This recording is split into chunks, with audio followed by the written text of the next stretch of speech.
All right, we're going to go ahead and get started. And if anybody else joins in, we'll just let them pick up where they come in. Thank you so much for tuning in to this virtual town hall for Starkville-Octavia Hall Consolidated School District. We're going to be discussing IEP services for students during the COVID-19 closure. And so, first of all, I do want to welcome you all. I appreciate your signing up for this. I know it's a little bit different. We had the first one at noon, and it actually went pretty well. So I'm hoping this one will go as well as the first one without too many technology errors. I am Julie Jones. I'm the Director of Student Support Services for Starkville-Octavia Hall Schools. And if you need to reach me, my email address is jujones@starkvillesd.com. So it's a little bit different than a lot of the email addresses because it's got the JU instead of just the J. So it's JUJONES@starkvillesd.com. If you have any more questions or concerns following this, you're welcome to contact me at that email, or even after schools reopen, if you have any questions or concerns, feel free to contact me. I typically have my email open and I will answer within 24 hours. For today's town hall, where our tentative agenda is just going to be, first off, a really brief review of the guidance from MDE for parents of students with IEPs.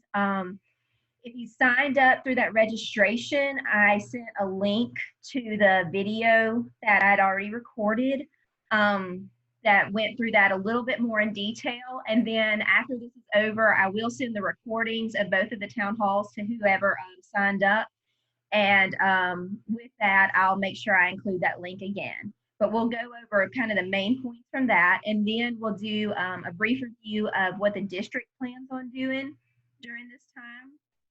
Then we're going to go over the questions that I received from the registration forms that you guys submitted, and go ahead and answer those. And then if time allows at the end, we can have additional questions from the ones that have tuned in right now.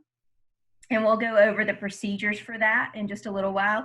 Like I said, right now, everybody is muted just because it keeps the background noise to a minimum.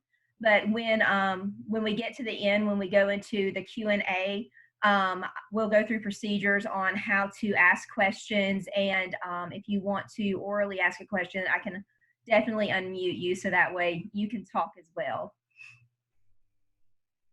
All right, the first thing we're going to talk about is the guidance from MDE. So a summary of what they sent out for the parents is kind of right here in these few questions. The first question being, when do IEP services kick in during school closures? And what they were saying is, as long as the general education population was not receiving any services, then IEP services were not required. However, we didn't think initially that we were going to be out this long. So after the first few days, when we thought that it might be going a little bit further, we started making plans for how are we going to provide for our general education students, which we know all of our students are general education students first.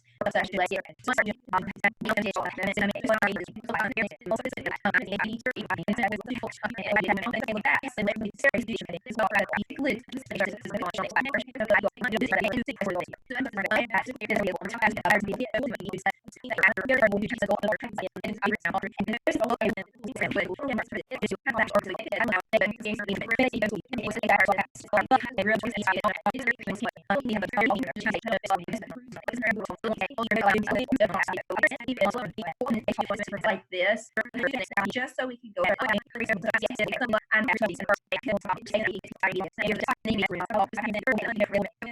That was a really good question. We have a lot of kids who have compromised immunity systems, and maybe their parents aren't real keen on sending them back to school once school resumes until we're sure that the coronavirus threat is gone. So what we would have to do is the IEP committee would meet, but we have to have medical documentation. We have to have something from a doctor saying why the student needs to remain at home. The reason being that homebound services are the most restrictive environment that we can put a student in. And if it's justified through medical documentation, we have no problem with that. We will honor that, and we will work with you to provide services either in the home, up here at the Student Support Services office, or even through virtual means like what we're doing now. But without that medical documentation, we just can't justify having a student in the most restrictive environment that we offer. So that, yes, you can continue to keep them at home if the doctor agrees with you and says that that needs to happen. All right, if you wanted to find that, that guidance, if you look to the left of your screen, it shows you the website for MDE. That's mdek12.org/COVID-19. That's where they have all their COVID-19 resources, both for gen ed and for special ed. If you scroll down to the guidance topics and then special education, that's where they're going to have this information that is relevant to special education needs, and that's where they will have the Q&A for parents. And just to the right, I know you can't read that because it is really small type, but I just wanted you to see kind of what it would look like. So if you pulled it up, you go, okay, yeah, that's what she was talking about. And if any of you would like a physical copy emailed to you, all right, so now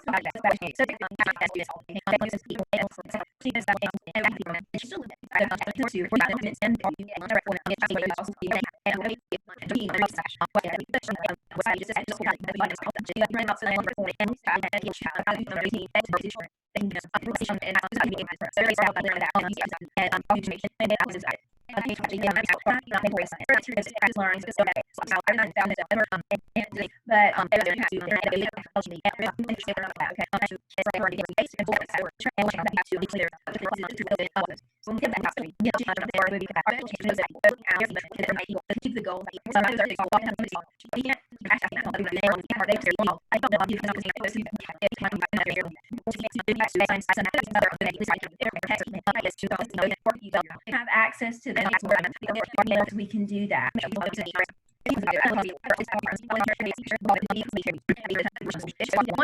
We'll talk about the through and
so what I would do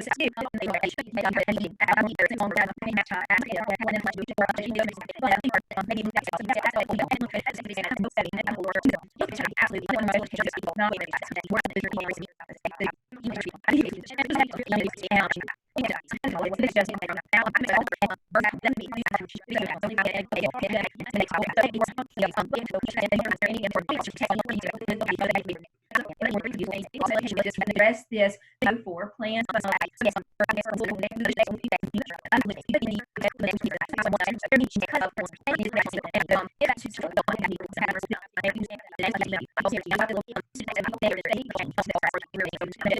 That's a really great question.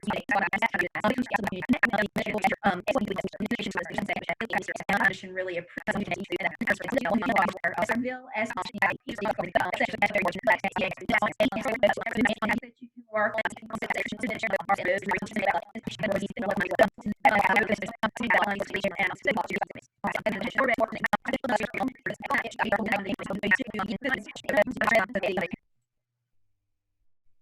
Maybe. All right. So does anybody have any questions right now that they'd like to ask? Again, feel free to enter it in the chat box or raise your hand if you would like to orally ask the question.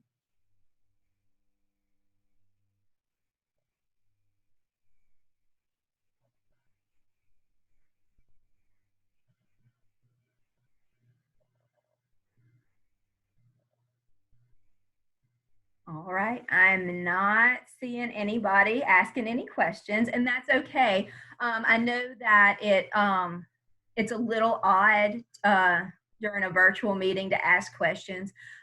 What I do encourage you to do, though, is if you have questions, please email me. You can either reply to the invitation to this webinar that you got, or use the email address I mentioned earlier. It's the same one. And whatever you guys ask, I will do my best to answer. Again, I try to answer within 24 hours. And if I get a lot of questions, I'll put together like an FAQ that I can send out to everybody, and that way you can gain from the questions that other people asked.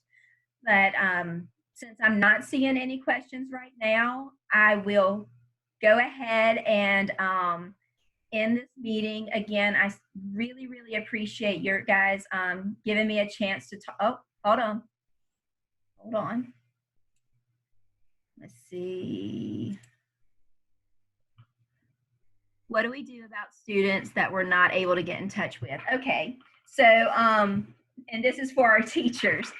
If you're unable to get in touch with students either by email or by phone, if you will email me a letter that you would like for me to send to them, I can mail them a letter, and then I can also reach out to see if I can get them by phone or text as well. But that way we've tried email, we've tried phone, we've tried text, and it may be that I can go by their house and kind of stick a letter on their door without necessarily going in their house. But we do want to try to reach every student to see if their parents want us to provide services during this time. So just keep in touch with me if there are students that you just can't get in touch with, and we'll do everything we can to reach out to them.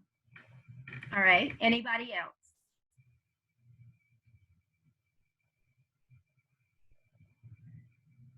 All right, well, again, I appreciate you so much, and I will send the recording of this to everybody just in case you want to look back through them, and also the recording from the noon town hall. And if anything big changes, then we'll have meetings like this again so that we can get that information out. And until then, absolutely feel free to reach out to your IEP teachers or reach out to me. And we appreciate you, and we hope that you'll give your kids hugs for us, because we all miss them so much. And stay well and stay healthy, and hopefully we'll see everybody in the middle of April.